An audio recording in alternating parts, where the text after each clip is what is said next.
कहानी की शुरुआत एक कपल से होती है जो एक होटल में ठहरने आता है।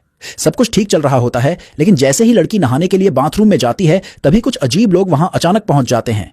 उन अजनबियों को देखकर लड़की डर के मारे सहम जाती है और यहीं पर सीन कट हो जाता है। वेलकम दोस्तों, आज हम बात करने वाले हैं एक ऐसी लड़की की कहानी जो अपनी जिम्मेदारियों के बोझ तले धीरे धीरे खुद की पहचान खोने लगती है। मूवी का नाम है फरहाना और यह कहानी है एक मुस्लिम लड़की की जिसकी शादी हो चुकी है और अब वो एक बीवी, बहू और मां तीनों जिम्मेदारियां निभा रही है। फरहाना का पति है करीम और उनके 3 बच्चे हैं, 2 स्कूल जाने वाले और एक छोटी प्यारी सी गुड़िया जैसी बेटी। अब जब घर के खर्च बढ़ते हैं तो फरहाना भी कुछ करने की ठान लेती है।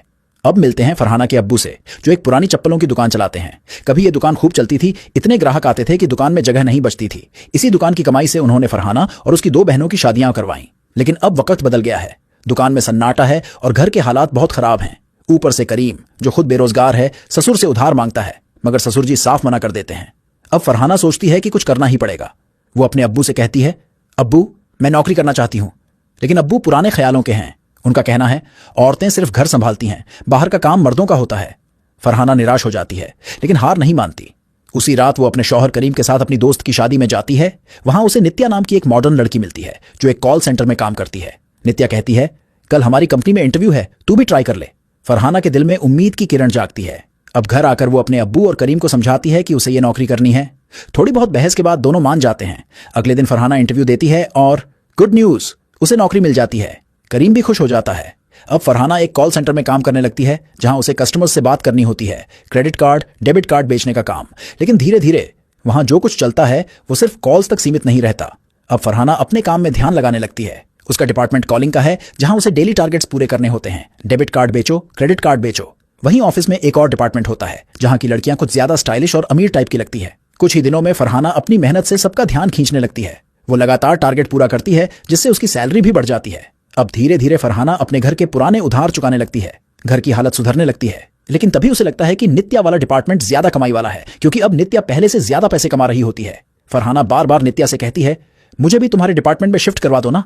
पर नित्या हर बार मना कर देती है और समझाती है, ये काम तेरे बस का नहीं है फरहाना, जहां है वहीं ठीक है। लेकिन किस्मत को कुछ और ही मंजूर होता है। फरहाना की छोटी बेटी की तबीयत अचानक बिगड़ जाती है। हॉस्पिटल में डॉक्टर बताते हैं कि बच्ची के लंग्स में दिक्कत है और तुरंत ऑपरेशन करना पड़ेगा। पैसे की तंगी के कारण फरहाना और उसका परिवार उधार लेकर किसी तरह हॉस्पिटल का खर्च भरते हैं और बच्ची का इलाज होता है। अब फरहाना पूरी तरह टूट चुकी होती है और इसी मजबूरी में वो एक बार फिर नित्या के पास जाती है और कहती है, अब चाहे जो हो जाए, मुझे तुम्हारे डिपार्टमेंट में ही काम करना है। नित्या उसे समझाती है, ये आसान नहीं है फरहाना, इस डिपार्टमेंट में काम करना मतलब बहुत कुछ सहना पड़ता है। लेकिन इस बार फरहाना अपनी जिद पर अड़ी रहती है। मजबूरी के आगे नित्या भी हार मान लेती है और उसे अपने बॉस के पास लेकर जाती है। बॉस साफ सवाल करता है, तुमने इसे सब कुछ समझा दिया ना, यहां काम कैसे होता है? नित्या जवाब देती है, हाँ सर, मैंने सब कुछ बता दिया है। अब बॉस कहता है, ठीक है, पहले 1 हफ्ता ट्रायल चलेगा, फिर देखा जाएगा ये टिक सकती है या नहीं। अब नित्या फरहाना को ट्रेनिंग देना शुरू करती है। एक कॉल आता है और नित्या उस कस्टमर से कुछ ज्यादा ही फ्लर्टी और बोल्ड अंदाज में बात करती है। वो फरहाना से कहती है, देख, यही है असली काम। इस डिपार्टमेंट की लड़कियां कस्टमर से बात करने के लिए सिर्फ प्रोडक्ट नहीं, अपनी आवाज और अदाएं भी बेचती हैं, तभी तो ज्यादा पैसे मिलते हैं। अब नित्या फरहाना को असली काम सिखाती है। इस डिपार्टमेंट की लड़कियां कस्टमर से फ्लर्टी चैट्स करती हैं, बोल्ड बातें करती हैं और यही इनकी जॉब है। फरहाना ये सब सुनकर हक्की बक्की रह जाती है। वो नित्या से कहती है, ये कैसे लोग हैं जो इतनी गंदी बातें कर रहे हैं? इस पर नित्या समझाती है, ये उनकी जरूरत है और हम बस एक सर्विस दे रहे हैं, ना वो गलत हैं ना हम, ये बस एक बिजनेस है। फरहाना मजबूरी में चुप हो जाती है। घर की हालत, बच्ची की तबीयत और पैसों की तंगी उसे मजबूर कर देती है कि वो दिल पर पत्थर रखकर इस काम को अपनाए। अब वो भी अपने कस्टमर से नॉटी टॉक्स करने लगती है। इसी दौरान उसकी बात होती है एक अलग ही किस्म के कस्टमर से, जो उससे कभी गलत बातें नहीं करता। वो तो बस अपनी शायरी सुनाता है। उसकी बातें सुनकर फरहाना को अच्छा लगता है। यहां फरहाना अपना नाम ईशा बताती है, क्योंकि कंपनी का रूल होता है कि असली नाम किसी को नहीं बताया जाएगा। धीरे धीरे वो उसी कस्टमर से बार बार बात करने लगती है। उधर वो आदमी भी सिर्फ ईशा से ही बात करना चाहता है। ऑफिस में एक सुपरवाइजर भी होता है जो सभी कॉल्स पर नजर रखता है। अब वो फरहाना की कॉल्स में खास दिलचस्पी लेने लगता है। कंपनी की पॉलिसी है, जितनी लंबी बात उतनी ज्यादा कमाई, इसलिए अब फरहाना की सैलरी भी बढ़ने लगती है। कुछ दिन बाद फरहाना उस कस्टमर से कहती है, मैं कल से इस जॉब पर नहीं आऊंगी, मैं किसी और काम में जाने वाली हूं।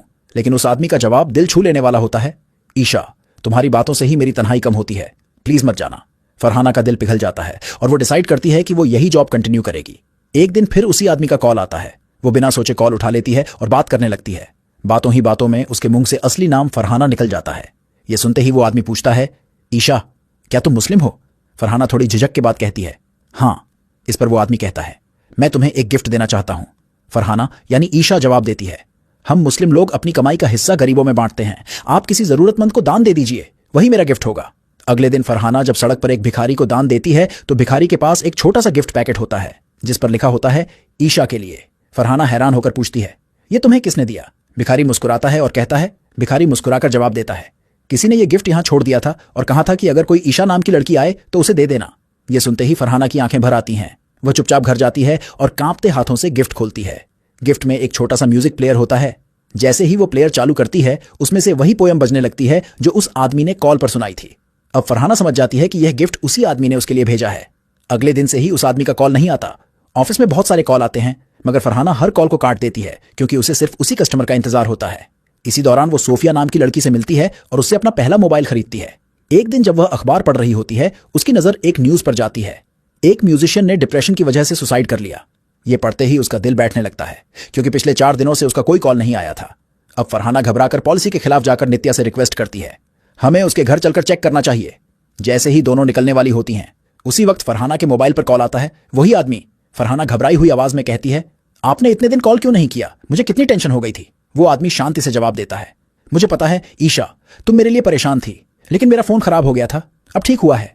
फरहाना थोड़ा नॉर्मल होती है, फिर कहती है, मैं आपको देखना चाहती हूं, पता नहीं कल हमें कुछ हो जाए तो मैं बिना देखे इस दुनिया से नहीं जाना चाहती। वो आदमी कहता है, ठीक है, ईद के दिन मिलते हैं, मेरा नाम दया है। उधर ऑफिस में जो लड़का कॉल्स को मॉनिटर करता है वह ये सब बातें सुन लेता है और सोचता है कि अब बॉस से शिकायत करेगा क्योंकि फरहाना ने कंपनी की पॉलिसी तोड़ी है। ईद का दिन आ जाता है। फरहाना बड़े प्यार से दया के लिए बिरयानी बनाती है और मिलने के लिए निकलती है मगर रास्ते में करीम, उसका पति, उसे देख लेता है और शक करने लगता है। वह चुपचाप उसका पीछा करता है। उधर ऑफिस वाला लड़का भी मेट्रो में चढ़ता है ताकि देख सके कि फरहाना किससे मिलने जा रही है। अब फरहाना मेट्रो स्टेशन पर खड़ी है और बेसब्री से दया का इंतजार कर रही है। मेट्रो स्टेशन पर खड़ी फरहाना की धड़कनें तेज हैं। तभी दया मेट्रो से उतरता है लेकिन जैसे ही वो उसे देखना चाहती है तभी नित्या का फोन आता है। नित्या घबराई हुई आवाज में कहती है, फरहाना, एक जरूरी बात बतानी है, सोफिया मर चुकी है। फरहाना सन्न रह जाती है। नित्या बताती है, सोफिया ने पॉलिसी तोड़कर अपने कस्टमर से ज्यादा रिश्ता बना लिया था। उसके बॉयफ्रेंड को जब यह पता चला तो उसने अपने दोस्तों को बुला लिया और उस रात जो कुछ भी हुआ सोफिया कभी वापस नहीं लौटी। यह सुनते ही फरहाना के हाथ से बिरयानी का डब्बा गिर जाता है। उसका दिल जोरों से धड़कने लगता है। उसके दिमाग में बार बार यही ख्याल आता है, कहीं मेरी भी हालत सोफिया जैसी न हो जाए। बिना कुछ सोचे वह वहां से घर वापस भाग जाती है। लेकिन जैसे ही वह घर पहुंचती है देखती है कि पुलिस घर के बाहर खड़ी है। एक पुलिस वाला उससे पूछता है, क्या तुम सोफिया को जानती थी? वो घबराकर कहती है, हाँ, लेकिन क्या हुआ? तब पुलिस वाला एक पेपर दिखाता है और बोलता है, सोफिया ने तुम्हारा आधार कार्ड यूज करके एक नया सिम कार्ड खरीदा था, हमें तुमसे पूछताछ करनी होगी। यह सुनते ही फरहाना अंदर से हिल जाती है। वह रोती हुई तुरंत नित्या को कॉल करती है, मैं अब यह काम नहीं कर सकती।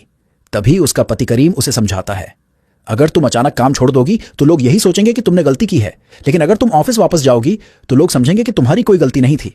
अब फरहाना सोच में पड़ जाती है। अगले दिन वह फिर से ऑफिस जाती है।